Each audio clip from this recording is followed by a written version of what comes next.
అయ్యా సార్ మీరు పెద్ద చదువు చదువుకున్నారు, మీరు అడిగిన ప్రశ్నకు నేను సమాధానం చెప్తా గానీ నేను అడిగిన ప్రశ్నకు ముందు మీరు సమాధానం చెప్పండి అని అడిగిండు. అడుగు బిడ్డ అని అంటే అడిగిండు.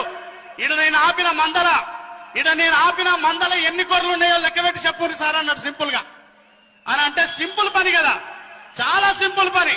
వెనకాల ఉన్న గన్మెన్లను పంపించి వెనకాల ఉన్న పోలీసులను పంపించి టక టక టక టక టక టక టక టక లెక్క పెట్టించిండు. 300 లెక్క వచ్చింది, చెప్పేసిండు 300 ఉన్నాయి రేపు అని.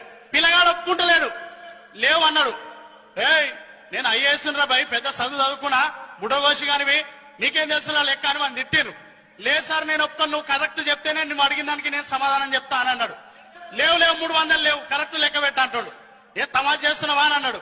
నువ్వు లెక్క పెట్టి చెప్పంటే చెప్పిండు. నేను లెక్క పెట్టాల్సిన అవసరం లేదు, నేను రోజు చేసి పనే ఇది, మీరు లెక్క పెట్టిన లెక్క తప్పు.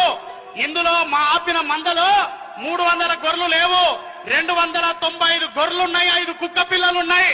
కుక్క పిల్లలకు గొర్రె పిల్లలకు తేడా తెలియని నీకు ఆంధ్రకు తెలంగాణకు ఎట్లా తేడా తెలుస్తుందని శ్రీకృష్ణ కమిటీకి సవాల్ ఇసిరిన మన కుర్మగొల్ల యాదవన్నల బిడ్డ, ఆ పిల్లగాని పేరు ఎలమంద. ఎట్లున్నాడు ఎలమంద మన పిల్లగాడు? అంగిలేనొంటిపై గొంగడేసుకుండు, అడ్డ పంచను గుడ్డ గోసిగా పెట్టిండు.